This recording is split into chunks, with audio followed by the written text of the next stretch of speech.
Good morning बच्चा लोग, कैसे हैं आप सभी? शानदार, बेहतरीन और जबरदस्त होंगे मेरे भाई। आज की क्लास में फिर से आपका स्वागत है और इस गर्मी भरी क्लास में, इस शानदार क्लास में आपका स्वागत है मेरे भाई। फिर से एक बार बताएंगे सभी कैसे हैं मेरे भाई। आज है संडे, संडे मतलब फंडे। आज लिखना कुछ है नहीं, ना कॉपी का काम ना पेन का काम। और आ जाइए सीधे सीधे हम बात करेंगे प्रश्नों पर। और मेरे भाई ध्यान से समझिएगा, ये वो प्रश्न है जो किताबों के अंदर से है, मतलब कि ये किताब वाले क्वेश्चंस नहीं है, ये वो है जो हम बना कर लाए हैं या फिर हमने कहीं से निकाले हैं, जो कि क्या है, अंदर के हैं, जो तुम्हारे किताब में ऐसे सीधे सीधे नहीं दिए गए। तो किस तरीके से क्वेश्चंस वो बना सकता है, किस तरीके से पूछ सकता है, वो भी है इसी में, ठीक है।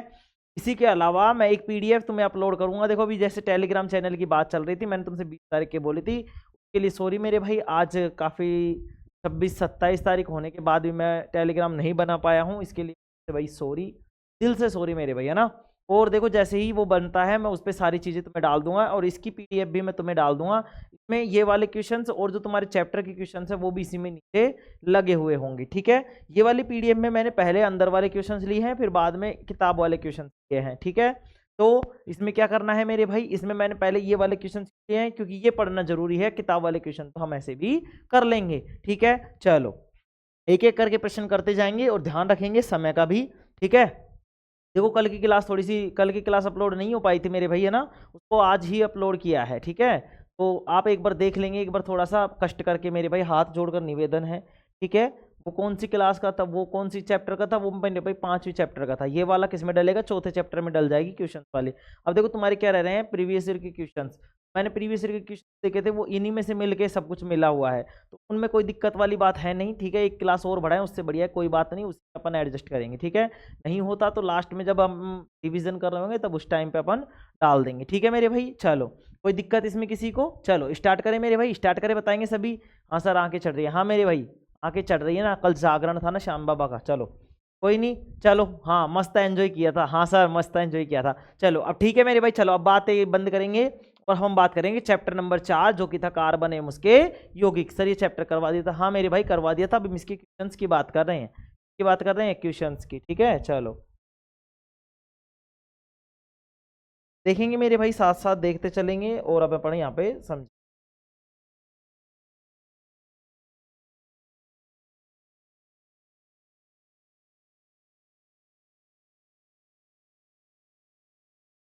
देखो मेरे भाई, चैप्टर नंबर 4 चल रहा था कार्बन एवं उसके यौगिक, ठीक है। चलो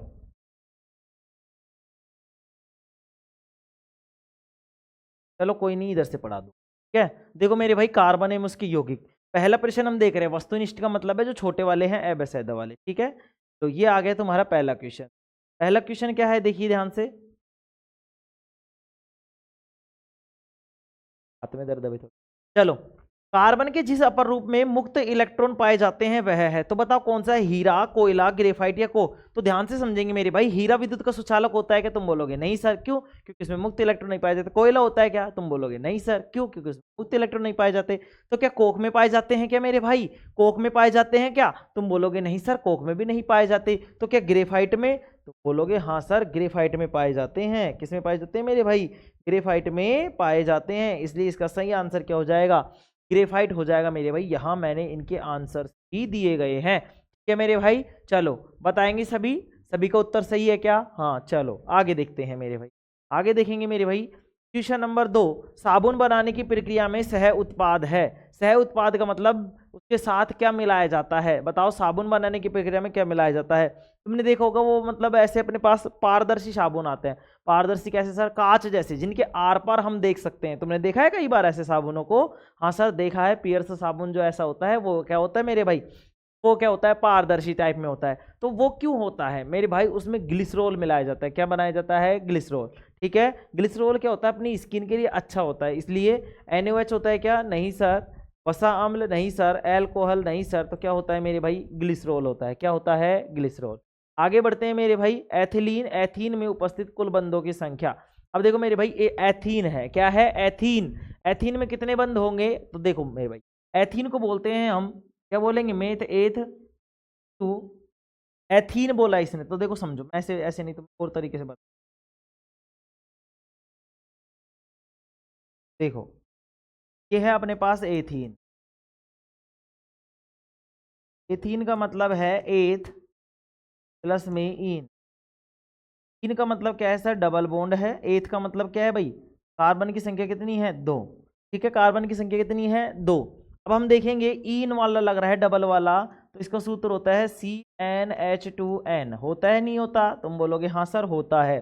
ठीक है, तो यहाँ पे कार्बन की संख्या कितनी है मेरे भाई, 2 है, तो यहाँ पे H की संख्या कितनी हो जाएगी, 4। तो C2H4 इसका सूत्र हो गया। C2H4 क्या हो गया, इसका सूत्र हो गया। में क्या पूछ रहा है, ये बंधों की संख्या। अब बंध कैसे ज्ञात करेंगे सर, हमने C लिखा है 2 बार, ठीक है, एक डबल बॉन्ड भी लगेगा, और कार्बन लिखा हमने 4 बार, तो 1 2, ठीक है।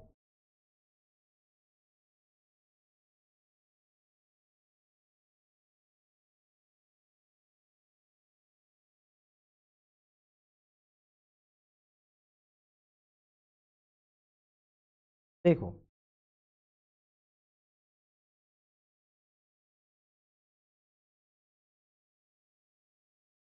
ये हो गई मेरे भाई इसकी संरचना, बताओ हो गई कि नहीं हो गई, तुम बोलोगे हाँ सर हो गई। तो अब इसमें हमको क्या करना है, इसमें हमको बंधों की संख्या निकालनी है। कितने बंध है यहाँ, तो कितने बंध है मेरे भाई, यहाँ पे बंध देखेंगे 1 2 3 4 5 और 6। कितनी है यहाँ पे, 6 है सर। कितनी है, 6। कैसे किया सर, बेटा देखो यहाँ पे एथीन लिखा हुआ था, एथीन को हम एथिलीन भी बोलते हैं। तो जब एथीन को देखा तो हमने देखा इसमें एथ और इन है, एथ और क्या है, इन। इन का मतलब था डबल बॉन्ड, एथ का मतलब था कार्बन की संख्या कितनी है, 2 है। कार्बन की संख्या कितनी है मेरे भाई, 2। आगे देखेंगे, इसके लिए इन वाला जो सूत्र होता है ये एल्कीन श्रेणी का हो गया। एल्कीन श्रेणी का जो सूत्र होता है CnH2n। सर आपने CnH2n काम में क्यों लिया, क्योंकि मुझे कार्बनों की संख्या पता थी, बंधों की संख्या पता थी, लेकिन हाइड्रोजन की संख्या पता नहीं थी, इसलिए मैंने हाइड्रोजन की संख्या के लिए मैंने ये सूत्र लगाया मेरे भाई। यहां से मैंने क्या किया, यहां से कार्बन की संख्या अपने पास थी, तो हाइड्रोजन की संख्या अपने पास निकल गई। हमने हाइड्रोजनों की संख्या को इस तरीके से रखा कि डबल बॉन्ड को क्या हो जाए, संतुष्ट हो जाए, ठीक है, और कार्बन की संयोजकता 4 हो जाए। क्या ऐसा ही हुआ क्या, तुम बोलोगे हाँ सर ऐसा ही हुआ है, कोई दिक्कत वाली बात नहीं है। तो कितने आबंध हैं बताओ गिनकर, ये इनको बोलते हैं आबंध, सह संयोजक आबंध। 1 2 2 2 4 5 और तो कितने हैं मेरे भाई, टोटल यहाँ पे 6 है। ठीक है, कितने हैं, 6 है सर। कितने हैं मेरे भाई, 6। स्पीड से चलेंगे थोड़ा सा, ठीक है, स्पीड से चलेंगे मेरे भाई थोड़ा सा, ठीक है ना। चलो आगे देखेंगे, एथीन के जल योजन से बना यौगिक। अब जल योजन का मतलब क्या होता है, हाइड्रेशन। हाइड्रेशन का मतलब क्या होता है सर, उसमें जल मिलाया गया है। क्या मिलाया गया है, जल। जब एथीन में जल मिलाया जाएगा, एथीन में जल मिलाया जाएगा, एथीन का मतलब क्या है मेरे भाई, C2H4 है। क्या है, C2H4। अब इसका जल योजन कर रहे हैं, हाइड्रोजन कर रहे हैं, तो मतलब H2O मिलाएंगे। बताओ मिलाएंगे कि नहीं बनाएंगे, हाँ सर मिलाएंगे। तो इस H2O में से OH को मैं अलग कर दूं, और ये हमारे पास था C2H4। बताओ C2H4 एथीन था कि नहीं था, तुम बोलोगे हाँ सर। तो ये HOH इस तरीके से लिख सकता हूँ जल को मैं, क्योंकि हाइड्रोजन कितने थे, 2, 1 और 1 2, और ऑक्सीजन कितना था, 1, क्योंकि यही तो है, हाइड्रोजन 2 और ऑक्सीजन 1। हमने तोड़ के लिख लिया, तो एक हाइड्रोजन को हमने इसके साथ जोड़ दिया। ये कितना बन गया, C2H5OH। बन गया कि नहीं बन गया, तुम बोलोगे हाँ सर बन गया। कैसे बन गया, कार्बन 2 था ही, H4 और एक ये ले लिया 5, और बचा क्या था, OH, हमने OH को इस तरीके जोड़ दिया, तो क्या बन गया, C2H5OH बन गया। तो इसका उत्तर कौन सा हो जाएगा मेरे भाई, ब वाला ऑप्शन हो जाएगा, C2H5OH। बताओ कोई दिक्कत इसमें किसी को, तो बोलोगे नहीं सर कोई दिक्कत वाली बात नहीं है। आगे बढ़ेंगे, एथेनॉल से एसिटिक अम्ल बनाना है। बताओ क्या था, मैंने तुम्हें बताया था कि एथेनॉल से जब एसिटिक अम्ल बनाया जाता है तो उसका ऑक्सीकरण किया जाता है, या ऑक्सीकरण, ऑक्सीकरण का मतलब क्या होता है मेरे भाई, ऑक्सीकरण का मतलब होता है उपचयन। क्या होता है, उपचयन। मतलब सर क्या, कि ऑक्सीजन आकर जुड़ेगी, तो ऑक्सीजन आकर जुड़ेगी तो मेरे भाई क्या हो जाएगा, ऑक्सीकरण हो जाएगा। क्या हो जाएगा, ऑक्सीकरण। आगे देखते हैं, ब्यूटेन का उच्च समजात है। ब्यूटेन का उच्च समजात कौन सा आएगा मेरे भाई, बताओ। उच्च समजात का समजात मैंने बताया था तुम्हें, ठीक है ना। तो ब्यूटेन का उच्च समजात कौन सा होता है सर, पेंटेन होता है। क्या होता है, पेंटेन। क्या होता है मेरे भाई, पेंटेन होता है। क्या होता है, पेंटेन होता है। आगे देखेंगे, क्वेश्चन नंबर 7, एसीटोन। एसीटोन को बोलते हैं CH3COCH3, ठीक है। इसका IUPAC नाम क्या था बताओ, अपन ने देखा था, बताओ क्या था, क्या था बताओ। अरे बताएंगे सभी, बताओ क्या था, बताएंगे मेरे भाई सभी। एसीटोन का IUPAC नाम क्या था, प्रोपेनॉन था। क्या था, प्रोपेनॉन। सर ये क्या क्या करवा रहे हो आप, अरे मेरे भाई मैं प्रश्न ही करवा रहा हूँ जो तुम्हारे आ सकते हैं, ठीक है ना। तो एसीटोन का आईयूपीएसी नाम क्या होगा, एसीटोन का आईयूपीएसी नाम होगा प्रोपेनोन। क्यों, क्योंकि यहाँ पे कार्बन देखो कितना है, मेथ एथ प्रोप, कितने हैं, 3 है, तो प्रोप होगा। तो प्रोप कहीं पे दिख रहा है क्या तुम्हें, नहीं सर यहीं पे दिख रहा है, इसलिए क्या हो जाएगा प्रोपेनॉल। ठीक है, आगे देखो, देखो मेरे भाई प्रोपेनॉल आगे देखेंगे। CH3 CH2 COOH का आईयूपीएसी नाम क्या है। तो कार्बन कितना है यहाँ पे वही बताओ, 3 है, 3 है कि नहीं है बताएंगे सभी, बताओ 3 है कि नहीं है कार्बन, हाँ सर। और यहाँ पे ओइक अम्ल वाला जुड़ रहा है कि नहीं, कार्बोक्सिलिक अम्ल जुड़ रहा है कि नहीं जुड़ रहा, COOH, हाँ सर कार्बोक्सिलिक अम्ल जुड़ रहा है। तो कार्बोक्सिलिक अम्ल का हम क्या लेते थे, अनुलग्न लेते थे, जिसका जुड़ता था ओइक अम्ल, क्या जुड़ता था, ओइक अम्ल। तो इसमें क्या हो जाएगा, प्रोपेनोइक अम्ल हो जाएगा मेरे भाई, क्या हो जाएगा, प्रोपेनोइक अम्ल हो जाएगा। आगे बढ़ते हैं मेरे भाई, आगे देखेंगे छठे 9वें क्वेश्चन को। अपमार्जक सामान्यतः क्या होते हैं, अपमार्जक मतलब है साबुन के, अब सॉरी अपमार्जक का मतलब है जो भी हमारे डिटर्जेंट वगैरह होते हैं वो किसके लवण होते थे, बताओ बताओ किसके होते थे, सोडियम के, पोटेशियम के, सोडियम के, या फिर ये वाला, बताओ किसके होते थे। तो हमने देखा था कि जो सर जो अपमार्जक होते हैं वो सोडियम के होते हैं, तो RSO4Na, RSO4Na, ठीक है। कोई दिक्कत इसमें किसी को, कोई दिक्कत नहीं। देखो मेरे भाई आंखें बंद हो रही हैं क्योंकि ये इसकी बोर्ड की स्क्रीन, ये जो स्क्रीन है ना भाई इतनी जोर से मतलब लाइट दे रही है आंखों में कि आंखों में मतलब क्या पहले से ही आज तो पूरी नहीं। चलो आगे देखते हैं। अब आगे तुम्हारे पास एक एक नंबर वाले क्वेश्चंस। देखिए मेथेन के दहन का संतुलित समीकरण लिखिए। तो मेथेन क्या होती थी, CH4, तो CH4 का जब दहन करवाएंगे मतलब ऑक्सीजन से दहन करवाएंगे तो कार्बन डाइऑक्साइड और जल निकलेगा। एल्कीनों का सामान्य सूत्र सर CnH2n होता है, कोई दिक्कत वाली बात नहीं है। और एल्काइन का सर, एल्काइन के में -2 कर देते हैं CnH2n -2, और एल्केन में +2 कर देते हैं CnH2n +2। आगे देखेंगे फुलरीन क्या है। तो फुलरीन क्या है मेरे भाई बताएंगे, कार्बन का अपर रूप है जिसमें कार्बन के परमाणु फुटबॉल के रूप में क्या होते हैं, व्यवस्थित होते हैं। मेथेन की इलेक्ट्रॉन बिंदु संरचना क्या होती है, देखो मैं तुमसे कह रहा था बार बार पूछे जाने वाला प्रश्न है। ये इस तरीके से कार्बन है और 4 हाइड्रोजन है, इस तरीके से इसकी संरचना बन रही है। आ गई बात समझ में, आ गई बात समझ में, बताओ कोई दिक्कत इसमें किसी को, कोई दिक्कत नहीं सर। क्वेश्चन नंबर 5, सिरके में उपस्थित कार्बनिक अम्ल का नाम व रासायनिक सूत्र। तो सिरके में क्या होता है बताओ, सिरके की ऐसी की तैसी, सिरके की ऐसी की तैसी, बताओ होता था कि नहीं होता था, हाँ सर सिरके की ऐसी तैसी होता था। तो सिरके में उपस्थित कार्बनिक अम्ल एसिटिक अम्ल होता है, कौन सा होता है, एसिटिक अम्ल, का रासायनिक सूत्र CH3COOH होता है। बताओ कोई दिक्कत यहाँ तक किसी को, कोई दिक्कत नहीं सर। प्रश्न नंबर 6 आ जाता है मेरे भाई, एथेनोइक अम्ल के 2 उपयोग लिखिए। एथेनोइक अम्ल के 2 उपयोग क्या क्या है, एक तो सिरका बनाने में और एक साबुन तैयार करने में। आगे देखेंगे क्वेश्चन नंबर 7, निम्न यौगिकों का नामकरण। तो देखो मेरे भाई मेथ एथ प्रोप, तो प्रोप तो है ही प्रोप, डबल बॉन्ड लग रहा है इसलिए क्या हो जाएगा प्रोपीन, क्या हो जाएगा प्रोपीन। अब हाइड्रोजन तो तुम गिन के देख लोगे, 2 3 और 3 3 6, 3 और 2 5 और 1 6, C3H6, C3H6 का मतलब CnH2n को फॉलो कर रहा है, CnH2n को फॉलो कर रहा है सर कैसे, कि मेरे भाई कार्बन तो 3 है और हाइड्रोजन HC मतलब CnH2n, H दुगना होता है ना भाई, ऐसे ही तो होता है, देखो ऐसे नाल NH2n, यहाँ पे कार्बन कितना है मेरे भाई 3 है, तो यहाँ पे कितना हो जाएगा हाइड्रोजन 6, तो देखो 2 2 और 1 3 और 3 6, तो अब ये क्या हो जाएगा प्रोप, तो हाई मेथेट प्रोप, क्या था प्रोप, और अब ये ईन लग जाएगा, क्या लग जाएगा ईन, क्या बन जाएगा प्रोपीन। अब ये बताओ किसका था, तुम बोलोगे सर कीटोन का था, ये तो किसका था, कीटोन का, किसका था, कीटोन का था कि नहीं था, हाँ सर कीटोन का था। और उसके आगे में उसके पीछे क्या लगता था, कीटोन में ओन लगता था, क्या लगता था, ओन, ठीक है। अब देखो सॉरी ये ऐसे था मेरे भाई, ये देखो सी के साथ ओनली क्या था, डबल बॉन्ड के साथ ही जुड़ा हुआ था, लेकिन यहाँ पे क्या है CH3 जुड़ा हुआ है, ठीक है ना। जब ये CH3 जुड़ा हुआ है तो ये क्या था, देखो इस तरीके से था, C डबल बॉन्ड O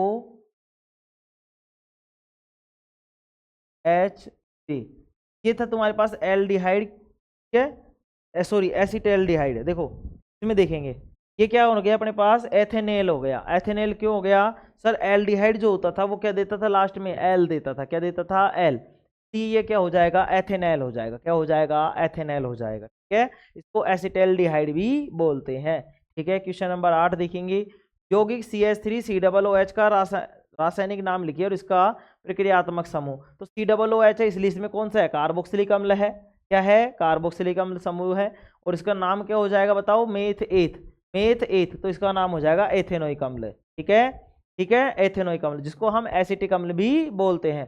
तो एसिटिक अम्ल बोल दो या एथेनोइक अम्ल बोल दो, इसका आप प्रक्रियात्मक समूह कौन सा हो जाएगा, कार्बोक्सिलिक समूह। ठीक है, आगे देखेंगे नौवां क्वेश्चन भाई। नौवां क्वेश्चन देखेंगे मेरे भाई, निम्नलिखित यौगिकों के नाम दीजिए। अब देखो, एथेन से व्युत्पन्न एक मतलब क्या है, एल्कोहल। जब एथेन से व्युत्पन्न एक एल्कोहल दी जाएगी तो उसको क्या बोलेंगे बताओ, एथेनॉल। एथेन से क्या निकलेगी भाई, एथेन को जब एथेन और अल्कोहल को जोड़ेंगे, अल्कोहल का क्या जुड़ता है, ओल, तो एथेनॉल बन जाएगा कि नहीं बन जाएगा, हाँ सर एथेनॉल बन जाएगा। ब्यूटेन से उत्पन्न एक कीटोन, तो कीटोन का क्या बनता है, ओन, तो ब्यूटेनॉन, ब्यूटेनॉन, तो ये बन जाएगा ब्यूटेनॉन। यहाँ पे देखो मीथेन, मेथेन से प्रयोग कार्बोक्सिलिक अम्ल, तो कार्बोक्सिलिक अम्ल का क्या लगता है सर, ओइक लगता है, ओइक अम्ल, क्या लगता है, ओइक अम्ल, तो इसमें क्या हो जाएगा, मेथेनोइक अम्ल हो जाएगा।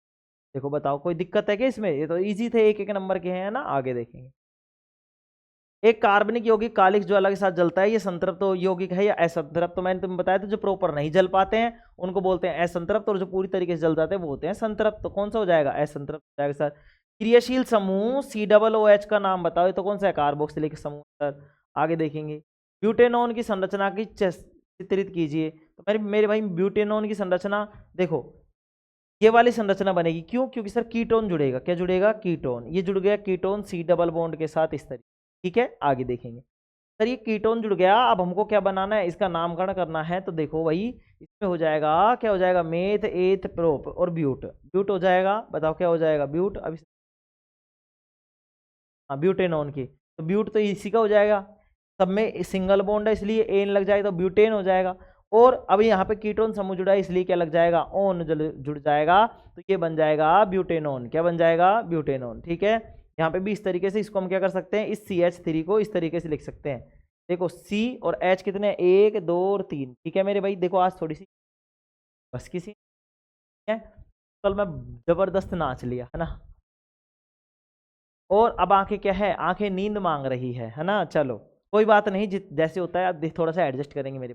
चलो आगे देखेंगे, वैसे पसीने इतने आ रहे हैं कि नींद आनी नहीं चाहिए। चलो देखेंगे मेरे भाई, क्वेश्चन नंबर 13, सह संयोजक यौगिक विद्युत के दुर्बल चालक क्यों होते हैं, क्यों चालक होते हैं। तो इनमें लिखेंगे मेरे भाई, क्या लिखे हैं, इन यौगिकों में आयन अथवा मुक्त इलेक्ट्रॉन नहीं होते जो विद्युत के लिए चालन के लिए आवश्यक होते हैं, इसलिए विद्युत के क्या होते हैं, दुर्बल चालक होते हैं।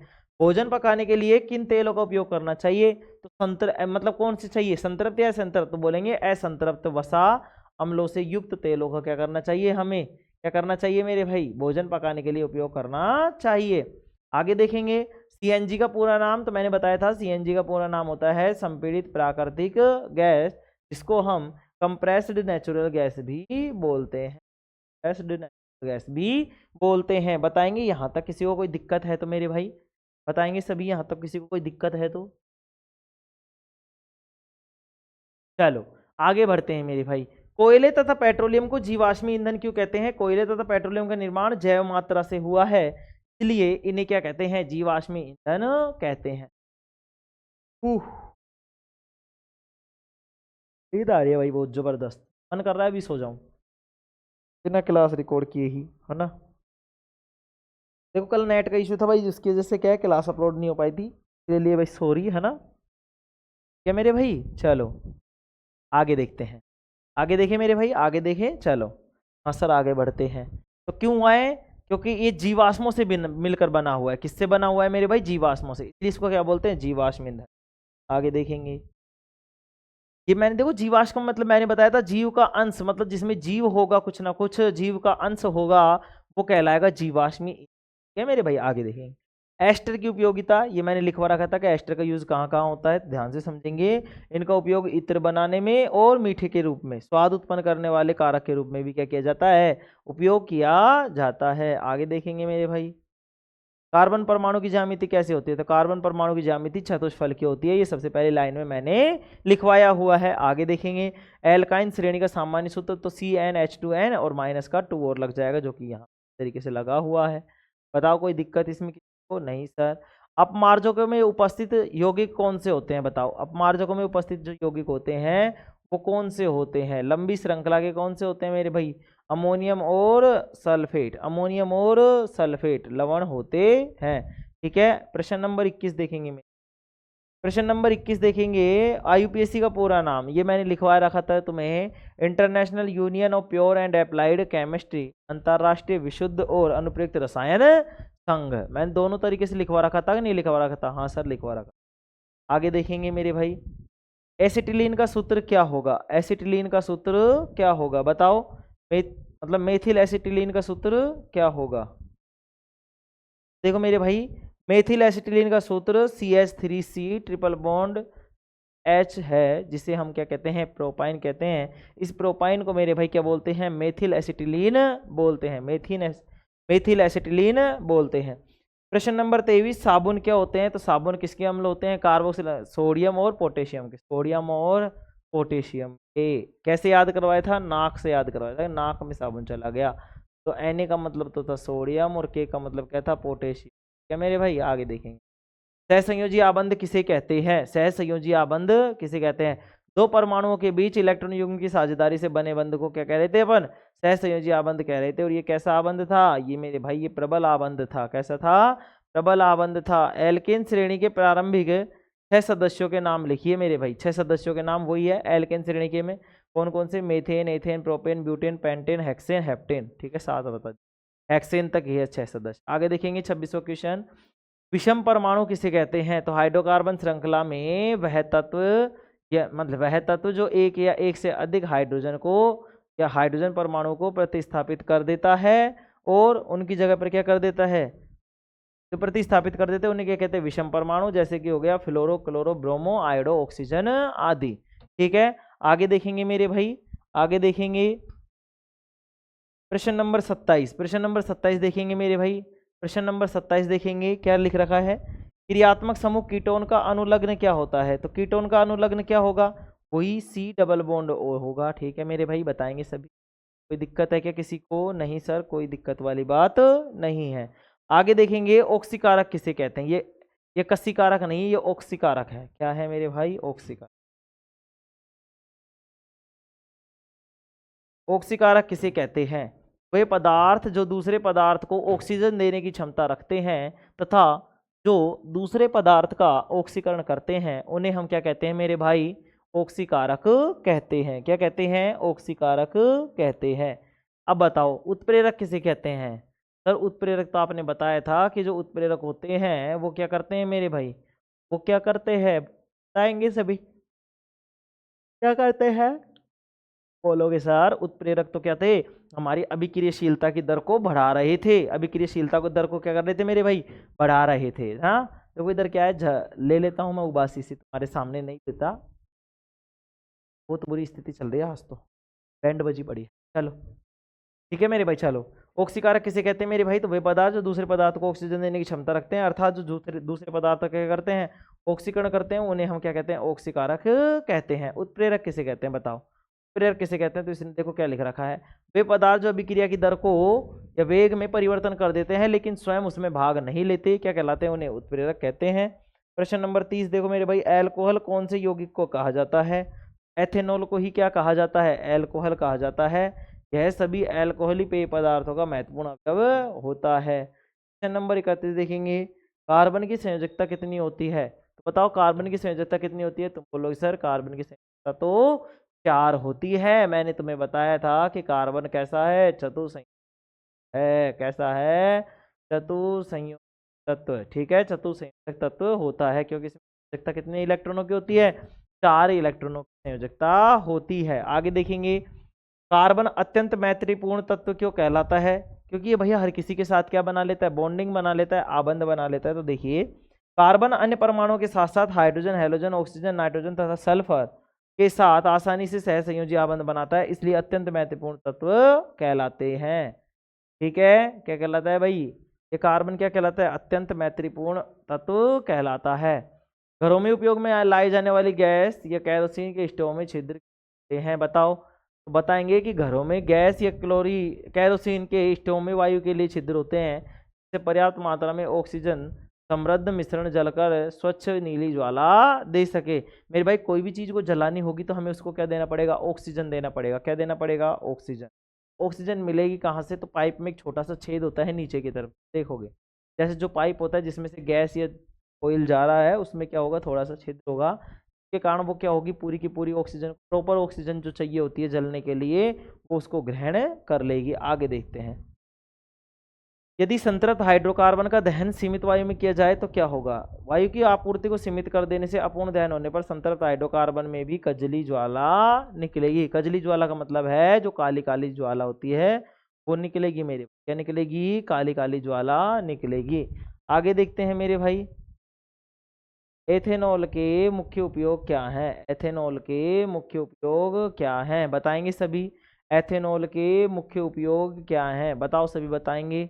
सभी बताएंगे तो लिखेंगे एथेनॉल का जो एक मुख्य उपयोग है, मुख्य उपयोग क्या कौन कौन से है मेरे भाई। तो एथेनॉल क्या है, एक अच्छा विलायक है। एथेनॉल क्या है, एक अच्छा विलायक है, अतः इसका उपयोग tincture, iodine, cough syrup, tonic आदि में किया जाता है।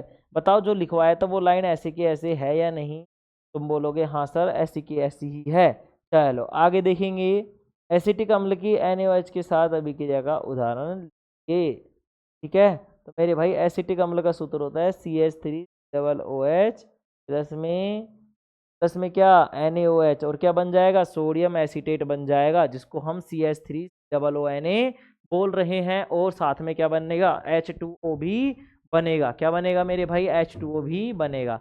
ऐसे मत सोचा करो कहाँ चलेगा, मैं यहीं पे खड़ा रहता हूँ नालायक हो, बस सहारा ले लेता हूँ कार का। बड़ा दुख दिन रामा, बड़ा दुख दिन, इतनी आसान नहीं है ना? चलो आगे देखते हैं, IUPAC नाम लिखना है किसका, C4H9OH। C4H9OH का क्या लिखना है हमें, IUPAC नाम। तो देखो मेरे भाई C4 का मतलब हो गया ब्यूट, और OH जुड़ रहा है इसलिए नॉल, ओल जुड़ जाएगा तो ब्यूटेनॉल हो जाएगा, ब्यूटेनॉल। शुद्ध एथेनोइक अम्ल मतलब एसिटिक अम्ल को ग्लेशियल एसिटिक अम्ल क्यों कहते हैं, ये बात बताएंगे क्यों। देखो मेरे भाई क्यों, क्योंकि जम जाता था ना भाई मेरे भाई, मैंने तुम्हें बताया था जम जाता था। शुद्ध एथेनोइक अम्ल का गलनांक 290 केल्विन होता है, इसलिए ठंडी जलवायु में शीत के दिनों में क्या हो जाता है, जम जाता है, इसलिए इसे ग्लेशियल एसिटिक अम्ल कहते हैं। मेरे भाई इसका टेम्परेचर कम होता है, ये जल्दी क्या हो जाता है, जम जाता है। क्या हो जाता है, जम जाता है। ठीक है, अब अगर आता है 39वां, हाइड्रोकार्बन किसे कहते हैं। हाइड्रोकार्बन किसे कहते हैं, तो उत्तर क्या हो जाएगा, वे कार्बनिक यौगिक जिनमें केवल कार्बन तथा हाइड्रोजन होते हैं उन्हें हम क्या कहते हैं, हाइड्रोकार्बन कहते हैं। क्या कहते हैं मेरे भाई, हाइड्रोकार्बन कहते हैं मेरे भाई, हाइड्रोकार्बन कहते हैं। आगे देखेंगे मेरे, हाइड्रोकार्बन कहते हैं। कार्बन श्रृंखला कितनी प्रकार की, तो मैंने बताया था मेरे भाई कार्बन श्रृंखलाएं 3 प्रकार की होंगी, सीधी होगी, शाखित होगी और वलित होगी। ठीक है, तो देखो कार्बनिक यौगिकों में कार्बन श्रृंखलाएं सीधी, शाखित या वलय के रूप में भी होती हैं। ये सभी यौगिक संतृप्त अथवा असंतृप्त हो सकते हैं, संतृप्त अथवा असंतृप्त हो सकते हैं मेरे भाई। ठीक है, आगे देखेंगे,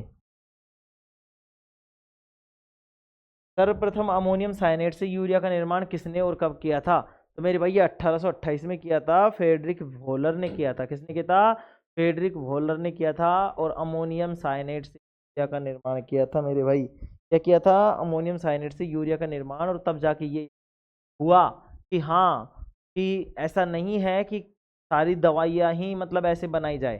ठीक है ना, मतलब सॉरी, इसमें ये था कि भाई कार्बन मतलब सारे जो अणु होंगे उनमें कार्बन होगा, लेकिन इसने एक ऐसा केमिकल बना दिया जिसमें कार्बन नहीं था। क्या मेरे भाई, अमोनियम साइनेट से यूरिया का निर्माण। ठीक है, तो किसने किया था, फ्रेडरिक वॉलर ने। कब किया था, 1828 में। अब आता है प्रश्न नंबर 42, एल्केन, एल्किन तथा एल्काइन किसे कहा जाता है। ठीक है, तो एल्केन तो कहा जाता है संतृप्त यौगिकों को, और एल्किन और एल्काइन कहा जाता है किसको मेरे भाई, असंतृप्त को। ठीक है, आगे बढ़े, आगे बढ़ते हैं। कार्बन के यौगिक विद्युत के कुचालक होते हैं तथा इनका गलनांक एवं क्वथनांक कम होता है, क्यों। माना के यौगिक विद्युत के कुचालक होते हैं, क्यों होते हैं मेरे भाई, क्योंकि कार्बन यौगिकों में आयन नहीं होते, क्योंकि कार्बन यौगिकों में आयन नहीं होते तथा इनमें अणुओं के मध्य दुर्बल आकर्षण बल पाया जाता है। 44वां देखेंगे, मीथेन का उपयोग क्या होता है मेरे भाई, मीथेन का ईंधन के रूप में किया जाता है। ठीक है, बायोगैस में, CNG में क्या किया जाता है, उपयोग किया जाता है, उपयोग किया जाता है। ठीक है, अब आगे देखेंगे मेरे भाई, मीथेन का तो बता ही दिया ना मेरे भाई। संरचनात्मक समावयन किसे कहते हैं, तो समान आणविक सूत्र लेकिन विभिन्न संरचना वाले यौगिक क्या कहलाते हैं, संरचनात्मक समावयन कहलाते हैं। तो मैंने तुम्हें बताया था कि इनका अणु सूत्र तो समान होगा लेकिन संरचना में क्या होगी, भिन्नता होगी। ठीक है, 46वां देखेंगे, हाइड्रोकार्बन के दहन से निकलने वाली ज्वाला की प्रकृति किस प्रकृति है, तो हाइड्रोकार्बन के दहन से निकलने वाली ज्वाला की प्रकृति पर निर्भर करती है कि कोई ईंधन संतृप्त हाइड्रोकार्बन है या संतृप्त असंतृप्त हाइड्रोकार्बन है, संतृप्त हाइड्रोकार्बन है या असंतृप्त हाइड्रोकार्बन है। तो दहन किया जाने वाला हाइड्रोकार्बन यदि संतृप्त हाइड्रोकार्बन है, स्वच्छ ज्वाला निकलेगी, जबकि असंतृप्त हाइड्रोकार्बन होने पर अत्यधिक काले धुएं वाली पीली ज्वाला निकलेगी। क्या मेरे भाई, आगे देख 47वां क्वेश्चन देखेंगे, किसकी उपस्थिति के कारण कठोर जल में साबुन प्रभावी नहीं होता? तो बताओ के कारण नहीं होता। मैंने तुम्हें बताया था किसके कारण नहीं होता, तो मैंने तुम्हें बताया था जल में क्या था भाई, क्या था जल में? कैल्शियम और मैग्नीशियम। जल में क्या था? मैग्नीशियम और कैल्शियम। देखो मेरे भाई, कठोर जल में उपस्थित कैल्शियम और मैग्नीशियम लवणों के कारण, ठीक है मेरे भाई, जब ये लवण होते हैं तो ये साबुन को झाग नहीं बना देते, इसलिए साबुन इन पर काम था। ठीक है, ठीक है मेरे भाई, आगे देखेंगे मेरे भाई लघुतरात्मक प्रश्न पे। आधे घंटे में बहुत कुछ कवर किया है। देखेंगे पहला, ब्यूटेन के लिए आप कितने संरचनात्मक समावयव का चित्रण कर सकते हैं? मेरे भाई देखो, यहाँ पे दे रखे हैं किस तरीके से समावयवी। यहाँ पे कितने समावयव दे रखे हैं मेरे भाई? यहाँ पे 2 समावयव दे रखे हैं। कितने समावयव दे रखे हैं? 2। देखो आगे और देखेंगे अभी पहले अपन। तो एक तो होता है, 3 होते हैं वैसे तो, 2 समावयव होते हैं C4H10 के। अच्छा, ब्यूटेन के पूछ रहा है ना? हाँ, ब्यूटेन के कितने होते हैं? 2 समावयव। एन ब्यूटेन मतलब नॉर्मल जो ब्यूटेन होता है वो, और दूसरा होता है आइसो ब्यूटेन। क्या होता है? Iso butane. आइसो का मतलब है मेरे भाई जहाँ पे शाखाएं निकल रही हो इस तरीके से, है ना मेरे भाई। सिंपल का मतलब नॉर्मली जो होता है उसको सिंपल। क्या, चलो ठीक है मेरे भाई, इसको तुम बना ही लोगे, कोई दिक्कत वाली बात।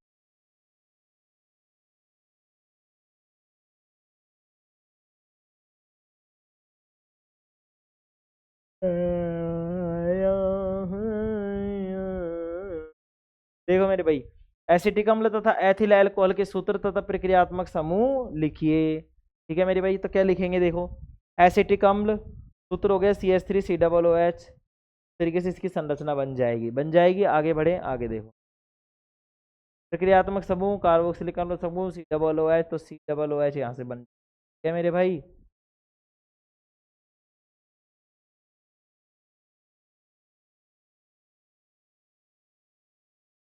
चलो आगे देखेंगे मेरे भाई,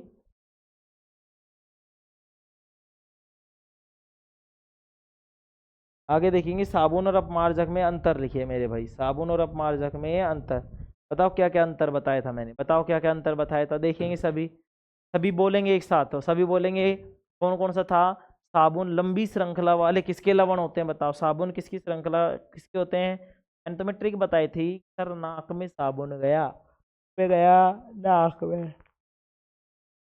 तो इसमें बोलेंगे कि साबुन लंबी श्रृंखला वाले वसा अम्लों कार्बोक्सिलिक अम्ल के सोडियम एवं पोटेशियम के लवण होते हैं।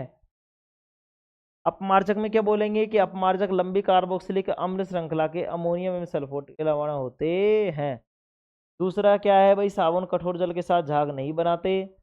में क्या है? अपमार्जक कठोर जल में भी प्रभावी बने रहते हैं। उदाहरण, अर्थात झाग उत्पन्न करते हैं। अर्थात क्या करते हैं? झाग उत्पन्न करते हैं।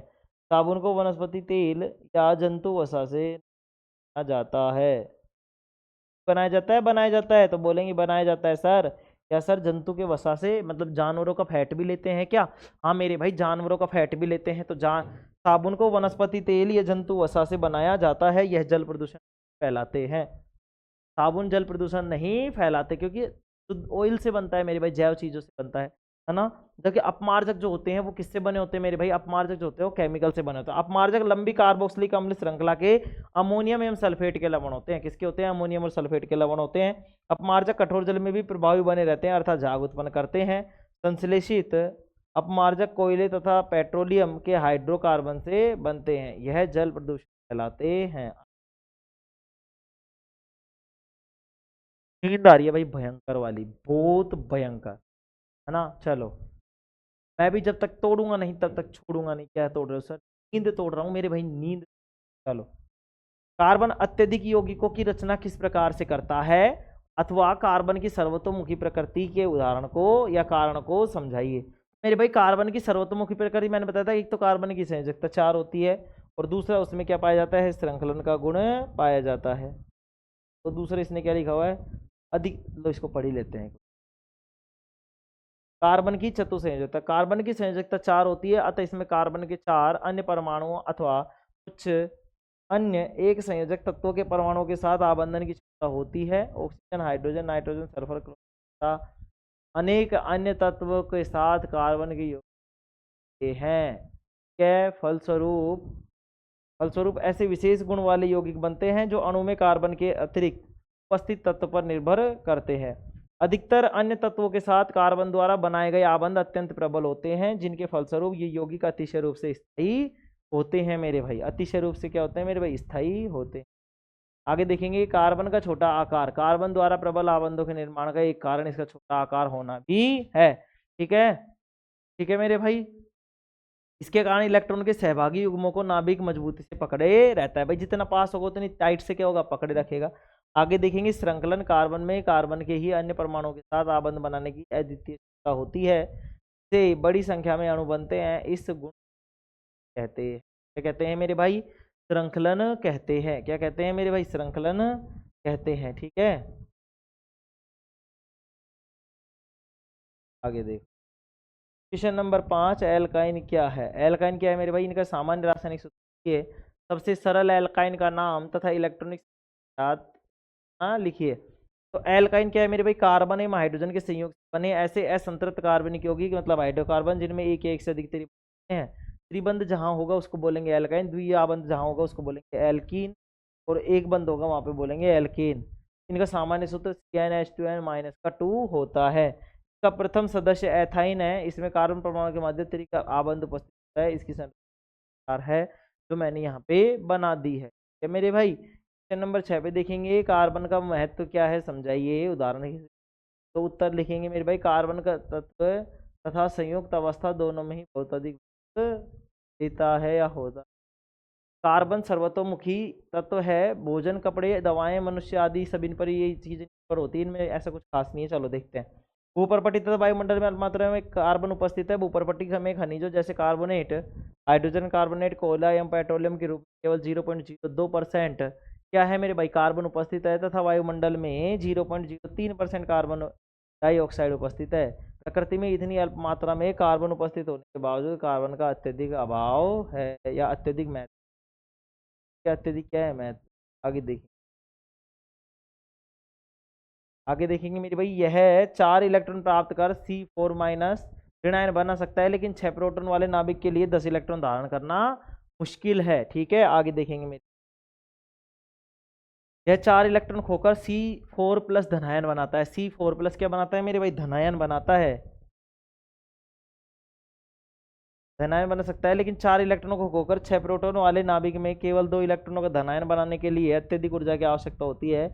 अतः कार्बन के यौगिक आयनिक नहीं होते, तथा बंध बनाते समय कार्बन अन्य कार्बन परमाणु के साथ तथा अन्य तत्वों के साथ संयोजकता में करके क्या बना लेता है मेरे भाई? इलेक्ट्रॉनों की साझेदारी करके सहसंयोजी आबंध बना लेता है। इससे दोनों परमाणुओं में उत्कृष्ट गैस विन्यास होता है। कोयले तथा पेट्रोलियम के निर्माण को समझाइए। वही वाली बात है, तो मैंने बता दिया था किस तरीके से, मतलब अपन क्या करेंगे इसको, मतलब लाखों करोड़ों साल पहले जब वो दब गई थी तो उसके बाद में कैसे कैसे क्या हुआ था। अब वो क्वेश्चन है, H2 और Cl2 अणु में सहसंयोजी आबंध कितने? HCl बनाना है मेरे भाई। क्या बनाना है? HCl। तो हाइड्रोजन में और कितने होंगे अणु? बता, अणुओं की संख्या कितनी होगी? एक ही होगी सर। तो लिखेंगे हाइड्रोजन परमाणु की संख्या एक है, तो इसके एक इलेक्ट्रॉन है, तथा एक के कोश को भरने के लिए इसको एक इलेक्ट्रॉन की आवश्यकता है। ये हाइड्रोजन के 2 परमाणु अपने इलेक्ट्रॉनों के साथ साझेदारी करके हाइड्रोजन का अणु H2 बनाते हैं। परिणाम स्वरूप हाइड्रोजन का प्रत्येक अणु अपने निकटतम उत्कृष्ट गैस हीलियम के इलेक्ट्रॉनिक विन्यास को प्राप्त कर लेता है। इलेक्ट्रॉन के सहभागी युग्म H के 2 परमाणुओं के बीच एक आबंध बनाता है। क्या ये हाइड्रोजन परमाणु या हाइड्रोजन का अणु साझे के इलेक्ट्रॉन हाइड्रोजन के 2 परमाणु। आगे देखेंगे Cl2 भी यही करता है मेरे भाई। ये क्या कर लेता है? ये 8 को छोड़ के चला जाता है। तब ये देखो क्या करता है, H2 की तरह Cl2 में भी एक अलाबंध होता है, इसलिए क्योंकि Cl का परमाणु क्रमांक 17, 2, 8, 7 तथा एक इलेक्ट्रॉन की साझेदारी से बाह्यतम कोश में 8 इलेक्ट्रॉन हो जाते हैं, जबकि आर्गन के समान विन्यास हो जाता है। ठीक है, आगे देखेंगे। क्वेश्चन नंबर 10 देखेंगे, O2 तथा N2 अणु में सहसंयोजी बंध किस प्रकार बनता है, समझाइए। उत्तर में देखो मेरे भाई, ऑक्सीजन की परमाणु संख्या 8 है, अतः इसके परमाणु के L कोश में 6 इलेक्ट्रॉन होते हैं 6। तथा इसे अष्टक पूरा करने के लिए 2